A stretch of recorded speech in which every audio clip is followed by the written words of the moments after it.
নমস্কার বন্ধুরা, সবাইকে শুভ বিজয়ার প্রীতি ও শুভেচ্ছা জানিয়ে আজকে রেসিপি শুরু করছি। আজকে আমি ইলিশ মাছের স্পেশাল রেসিপি ইলিশ মাছের বিরিয়ানি শেয়ার করব। ইলিশ মাছের মরশুম তো শেষ হতে চললো।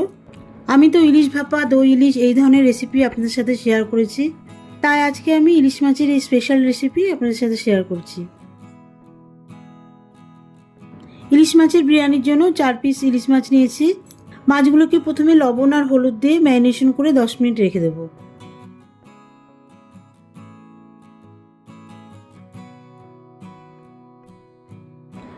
লবণ আর হলুদ দিয়ে বেশ ভালোভাবে মাছটা মাখতে হবে, তাহলে লবণের স্বাদটা মাছের মধ্যে পুরোপুরি চলে আসবে। তবে হলুদের পরিমাণটা বুঝে শুনে দেবেন, বেশি হলুদ পড়ে গেলে মাছটা আবার তিতো লাগতে পারে। অনেকেই আছেন মাছ মাখানো দিয়ে লঙ্কার গুঁড়ো পছন্দ করেন, কিন্তু আমি এখানে দিচ্ছি না, যেহেতু এটা বিরিয়ানি হবে। বিরিয়ানির ক্ষেত্রে মাছটা বেশি ঝাল হলে খেতে ভালো লাগবে না।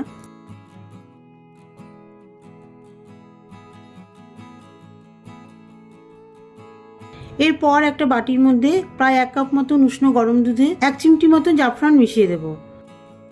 একটা চামচ দিয়ে জাফরানটা দুধের মধ্যে বেশ ভালো করে মিশিয়ে দেবো, যাতে জাফরানের যে সুন্দর কালারটা দুধের মধ্যে পুরোপুরি চলে আসে।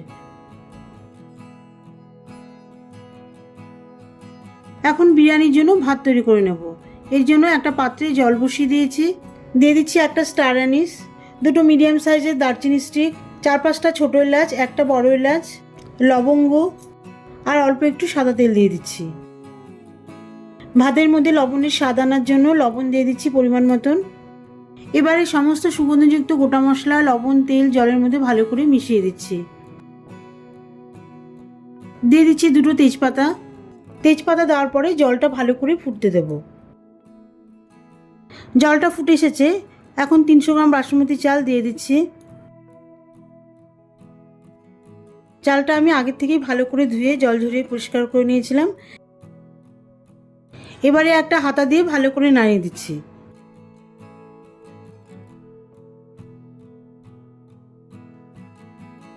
চালটা ফুটে এলে মাঝে মাঝে চেক করে নেব।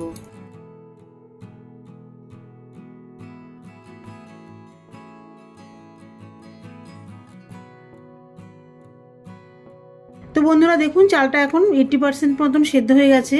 এবারে একটা ছাঁকনি হাতা দিয়ে ভাতটা তুলে নেব।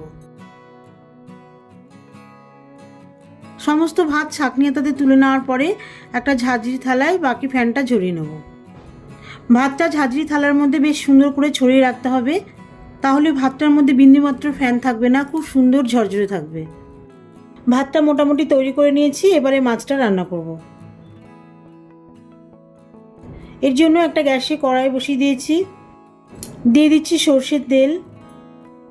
তেলটা গরম হয়ে গেলে মিডিয়াম হিটে মাছগুলো ভেজে নেব। একটুখানি হলুদ দিয়ে দিচ্ছি তেলের মধ্যে, তাহলে মাছটা ভাজার সময় কড়াইয়ে লাগবে না। আবার অনেক সময় মাছ ভাজার সময় ফাটে, সেটাও ফাটবে না। হলুদ গুঁড়ো দিয়ে দেওয়ার পরে তেলের মধ্যে ভালো করে মিশিয়ে দিচ্ছি।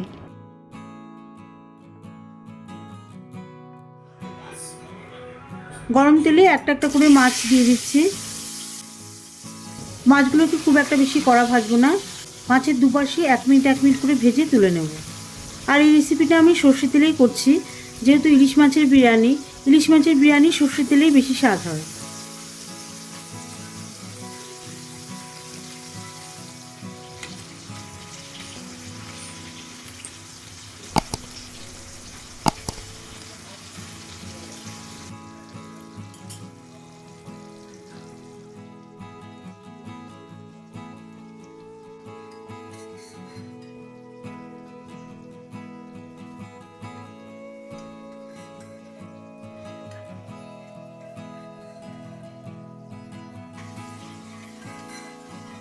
মাছগুলি তুলে নেওয়ার পরে বেরেস্তা বানানোর জন্য 3টে মাঝারি সাইজের পেঁয়াজ কুচি দিয়ে দেবো। পেঁয়াজ কুচিগুলি মিডিয়াম হিটে লাল করে ভেজে নেব, তবে খুব বেশি কালচে লাল করে ভাজবো না। পেঁয়াজে গোল্ডেন ব্রাউন কালার আসলেই তুলে নেব।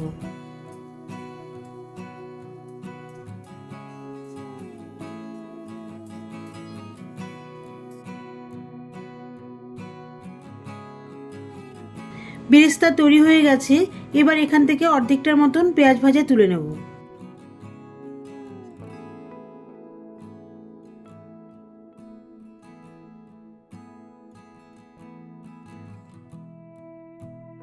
পেঁয়াজ ভাজা তুলে নেওয়ার পরে গ্যাসের হিট লো করে দেব।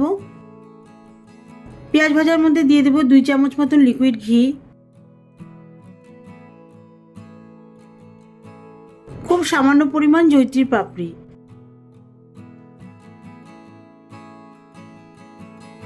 এক মিনিট মতন নাড়িয়ে চাড়িয়ে দিয়ে দিচ্ছি 5টা কাঁচা লঙ্কা বাটা আর একটা পেঁয়াজ বাটা একসাথে দিয়ে দিচ্ছি। এর সঙ্গে মশলার বাটিতে সামান্য একটু জল মিশিয়ে দিয়ে দিচ্ছি। এইসব বাটা মশলা 1 মিনিট মতন তেলের মধ্যে কষিয়ে নেব।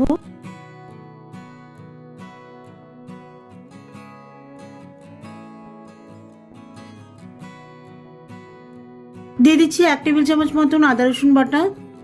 এরপরে এর মধ্যে কিছু শুকনো মশলা দিয়ে দেবো।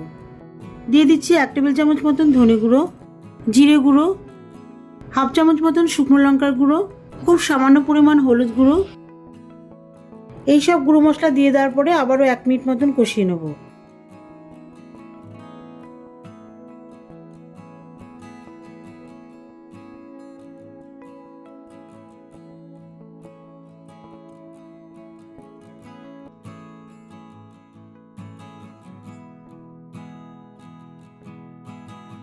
এই সমস্ত মশলা কষানো হয়ে গেলে এর মধ্যে 2 টেবিল চামচ মতন টক দই দিয়ে দেবো। টক দই দিয়ে দেওয়ার পরে আবারও বেশ ভালো করে মশলাটা কষিয়ে নেব যতক্ষণ না মশলা থেকে তেল বের হয়।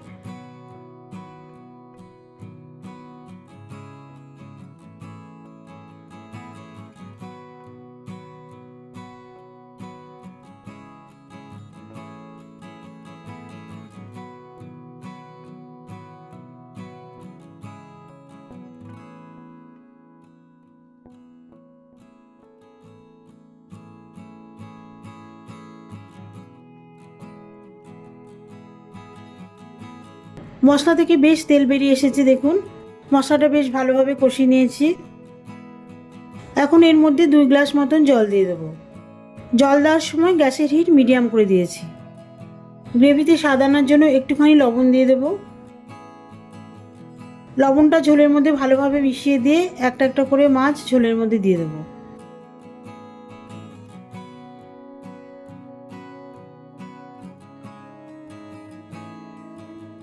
মাছগুলো ঝোলের মধ্যে ভালো করে মিশিয়ে দিয়ে ফুটতে দেবো, মাছগুলো যাতে সেদ্ধ হয়।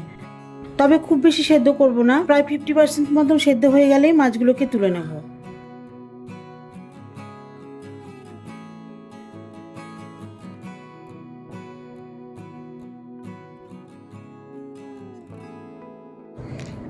মাছগুলি ফুটে এসেছে, এবারে একটা একটা করে মাছ ঝোল থেকে তুলে নেব।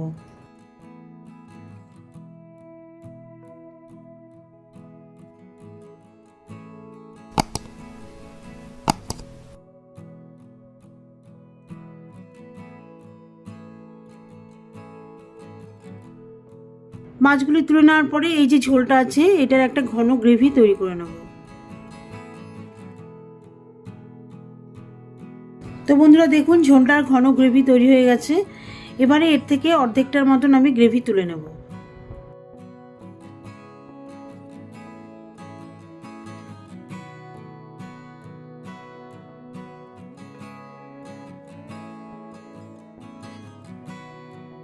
অর্ধেকটার মতন গ্রেভি তুলে নেওয়ার পরে বাকি গ্রেভিটা একটু কড়াইয়ের মধ্যে ছড়িয়ে দিচ্ছি।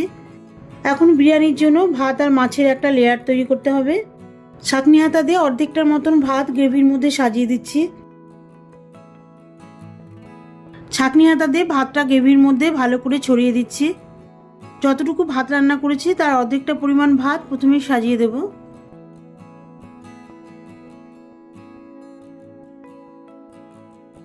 ভাতটা ভালো করে ছড়িয়ে দেওয়ার পরে এর উপরে দুধে ভেজানো জাফরান দিয়ে দেব।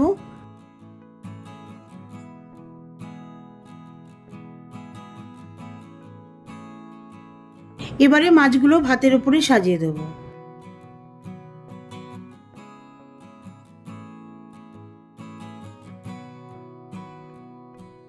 মাছগুলো দিয়ে দেওয়ার পরে বাকি ভাতটা আবারও মাছের উপরে ছড়িয়ে দেব।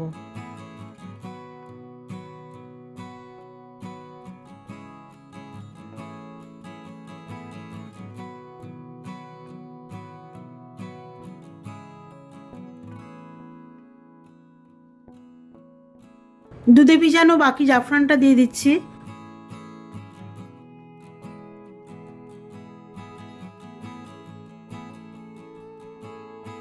এখন ভাতের উপরে দিয়ে দিচ্ছি পেঁয়াজ ভাজা, যেটা আমি দেখিয়েছিলাম অর্ধেকটার মতন পেঁয়াজ ভাজা তুলে নিয়েছি।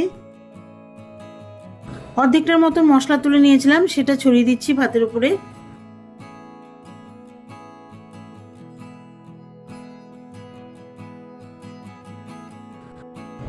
এক টেবিল চামচ মতন গোলাপ জল ছড়িয়ে দিচ্ছি। এক টেবিল চামচ মতন ঘি ছড়িয়ে দিচ্ছি। টেবিল চামচ বলতে আমরা ঘরে যেই ধরনের চামচ ব্যবহার করি সেই চামচ দিয়ে দিচ্ছি। এই সমস্ত উপকরণগুলো দিয়ে ভাত মাছ সাজানোর পর দম দিয়ে দেব। দম দেওয়ার জন্য একটা ঢাকনা ভালো করে চেপে ভাতের উপরে বসিয়ে দেব। লো হিটে 5 মিনিটের জন্য দম দিয়ে দেব। যেহেতু এটা ইলিশ মাছের বিরিয়ানি, ইলিশ মাছের বিরিয়ানি খেতে খুব বেশি দম দিতে হয় না। ইলিশ মাছ এমনিতেই নরম, বেশি দম দিলে মাছগুলো আবার বেশি সেদ্ধ হয়ে যেতে পারে, তখন মাছগুলো খেতে আর ভালো লাগবে না। 5 মিনিট পর ঢাকনা তুলে সার্ভ করছি। ঠিক এইভাবে ইলিশ মাছের বিরিয়ানি নিজেরাও বাড়িতে তৈরি করে খান, আশা করি দারুণ লাগবে। দেখা হবে পরবর্তী ভিডিওতে নতুন কোনো রেসিপি নিয়ে।